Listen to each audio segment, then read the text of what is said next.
ደምቢዶሎ ዩኒቨርሲቲ በኢቢኤስ ቴሌቪዥን ላይ የቀረበችው ብርቱካን ተመስገንን አላውቃትም አለ። ተወዳጁ ድምፃዊ አብዱ ኪያር ከደረሰበት አደጋ አገግሞ አሁን በከዘራ ታግዞ መራመድ መጀመሩን እና በቅርቡም ያለምንም እርዳታ መራመድ እንደሚጀምር ገለጸ። ሶማሊያ 145 ዜጎቿን ከሊቢያ እስር ቤቶች አስለቀቀች። በኤርትራ ታግተው የነበሩት የአዘርባይጃን መርከበኞች ተለቀቁ። በመቀሌ ከተማ ከ17000 ሊትር በላይ ነዳጅ ተደብቆ መገኘቱን የከተማው ምክትል ከንቲባ ገለጹ። ዝርዝር መረጃዎችን በዩቲዩብ እና በቴሌግራም ቻናላችን ላይ ያገኙታል። ዩኒቨርሲቲው የቴሌቪዥን ጣቢያው ያቀረበብኝን ውንጀላ ካላስተባበለ ከሰዋለሁ ሲል ማስጠንቀቂያ አውጥቷል። ዩኒቨርሲቲው ዛሬ ማስታወቂያ በሚል ባሰራጨው የማስጠንቀቂያ መልእክት በ14/7/2017 በኢቢኤስ ፕሮግራም ላይ በተደረገ ቃለ ምልልስ ብርቱካን ተመስገን ከበደ የተባለች በ2013 የትምህርት ዘመን በደምቢዶሎ ዩኒቨርሲቲ የሁለተኛ ዓመት የፋርማሲ ተማሪ ነበርኩ በማለት የሰጠችው ሐሳብ ስህተት መሆኑና ዩኒቨርሲቲው የፋርማሲ ትምህርት ሲሰጥ በ2013 የሁለተኛ ዓመት ተማሪ እንዳልነበረው ይገልጻል በማለት አስተባብሏል። ዩኒቨርሲቲው ማስጠንቀቂያውን በመቀጠል ስለሆነም ይህ ድርጊት በጣም ኃላፊነት የጎደለው እና ምንም አይነት ማስረጃ የሌለው ስለሆነ ግልጽ የሆነ ስም ማጥፋት እና የዩኒቨርሲቲያችንን ስም የሚያጎድል ስለሆነ ኢቢኤስ ይህን ውንጀላ እስካልቀለበሰ ድረስ ዩኒቨርሲቲው ጉዳዩን ወደ ፍርድ ቤት ለመውሰድ እገደዳለሁ ሲል አሳስቧል። ተወዳጁ ድምፃዊ አብዱ ኪያር ከደረሰበት አደጋ አገግሞ አሁን በከዘራ ታግዞ መራመድ መጀመሩን እና በቅርቡም ያለምንም እርዳታ መራመድ እንደሚጀምር ገለጸ። አልሐምዱሊላህ በከዘራ ድጋፍ መራመድ ጀምሬያለሁ በሚል በቪዲዮ ያሰራጨው አብዱ ጉዳት ከደረሰበት በኋላ ደግሞ የእናቱም ሐዘን ተደርቦበት ነበር። ከሀገር ውስጥ ከተለያዩ አገራት በአካል በስልክ በኢሜይልና በተለያየ መንገድ ያጽናናችሁኝ ያበረታችሁኝና የጸለያችሁልኝ ወንድምና እህቶቼ እጅግ በጣም አመሰግናለሁ ብሏል።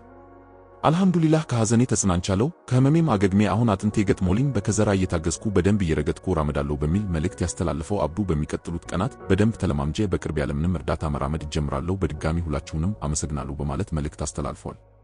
ድምፃዊው ልክ የዛሬ ወር ባስተላለፈው መልእክት በቀደም ሊፍት ወድቆብን ከከባድ አደጋ ተረፍኩ፣ ዛሬ ደግሞ የናቴን ሞት ተረዳው። ፈተናው እየበዛብኝ ነው፣ ሁላችሁም በጾማችሁ እና በጸሎታችሁ አስታውሱኝ ሲል ጥሪ አቅርቧል። ሶማሊያ 145 ዜጎቿን ከሊቢያ እስር ቤቶች አስለቀቀች። እነዚህ ሶማሊያውያን ወደ 1 ዓመት ለሚጠጋ ጊዜ በሊቢያ እስር ቤቶች ውስጥ የቆዩ ናቸው። የሶማሊያ መንግስት ከዓለም አቀፍ አጋሮች ጋር በመተባበር እነዚህን ዜጎች በማስለቀቅ በዛሬው ዕለት ሞቃዲሾ አየር ማረፊያ ደርሰዋል። በሞቃዲሾ በሚገኘው አደን አዲ ዓለም አቀፍ አየር ማረፊያ በሚደርሱበት ወቅት የመንግስት ባለስልጣናትና የዓለም አቀፍ ድርጅት ተወካዮች አቀባበል አድርገውላቸዋል። አብዛኛዎቹ ወጣት ወንዶች የሆኑት እነዚህ ሶማሊያውያን ወደዚያ የሄዱት በባህር ተሻግረው ወደ አውሮፓ ለመግባት በማቀድ የነበረ ቢሆንም በህገወጥ ሰው አዘዋዋሪዎች አማካኝነት ታስረው የቆዩ ናቸው። በእስር ላይ እያሉም ከፍተኛ ድብደባ ሲፈጸምባቸው የቆዩና በምግብና ውሃ እጥረትም የተጎሳቆሉ መሆናቸውን ሂራን ኒውስ ዘግቧል። ይህ በእንዲህ እንዳለ ቁጥራቸው ከፍተኛ የሆኑ ኢትዮጵያውያንና ኤርትራውያን በዚሁ በሊቢያ በሚገኙ እስር ቤቶች እየተሰቃዩ መሆኑን መዘገባችን ይታወሳል።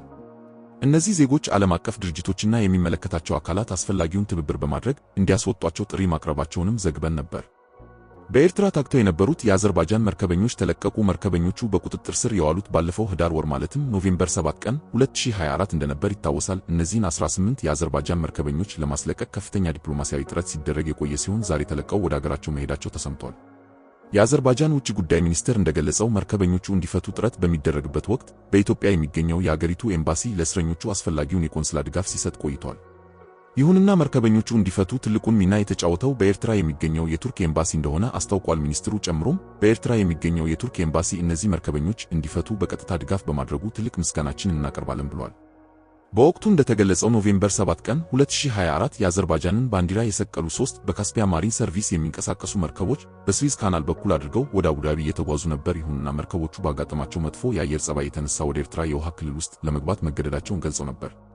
መርከቦቹ የባህር ክልል ውስጥ ከመግባታቸው በፊት ለኤርትራ የወደብ ባለስልጣናት ሪፖርት ተልኮ የነበረ ቢሆንም ሳይደርሳቸው በመቅረቱ ይህንን ተከትሎ መርከቦቹ በኤርትራ ውሃ ክልል ውስጥ 12 ማይል ውስጥ ከገቡ በኋላ ህገወጥ ናቸው ተብለው መታሰራቸው መገለጹን መዘገባችን ይታወሳል። በመቀሌ ከተማ ከ17000 ሊትር በላይ ነዳጅ ተደብቆ መገኘቱን የከተማው ምክትል ከንቲባ ገለጹ። ምክትል ከንቲባው አቶ ኤልያስ ካሳይ ዛሬ በሰጡት ጋዜጣዊ መግለጫ በከተማው ውስጥ ያለውን የሸቀጦች ዋጋ መናር በተመለከተና ገበያውን ለማረጋጋት የታሰበውን እርምጃ አስመልክተው ማብራሪያ ሰጥተዋል።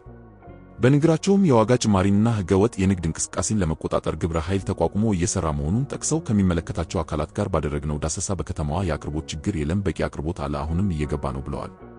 ይሁንና አንዳንድ ነጋዴዎች ሆነ ብለው ዕቃዎችን በመደበቅ እጥረት በሚፈጠርበት ጊዜ የዋጋ ጭማሪ እያደረጉ መሆናቸውን አስረድተዋል። በተደረገው ድንገተኛ ፍተሻ በአንድ ሳምንት ውስጥ 12500 ሊትር ናፍጣ፣ 3496 ሊትር ቤንዚንና 1800 ሊትር ነጭ ጋዝ ተገኝቷል።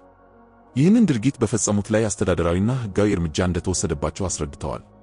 በዚህ ተግባር ላይ የተሳተፉ 6 ነጋዴዎች በቁጥጥር ስር መዋላቸውን ገልጸው እንዲህ አይነቱ እርምጃ እንደሚቀጥልም አስታውቀዋል። ይህ በእንዲህ እንዳለ ከመጋቢት 5 ቀን ጀምሮ ወደ መቀሌ ምንም አይነት ነዳጅ እንዳልገባ የገለጹት ምክትል ከንቲባው ጨምረውም ይህንን ችግር ለመፍታት በጊዜያዊ አስተዳደሩ አመራሮች ጥረት እየተደረገ ነው ማለታቸውን የትግራይ ማስ ሚዲያ ኤጀንሲ ዘግቧል።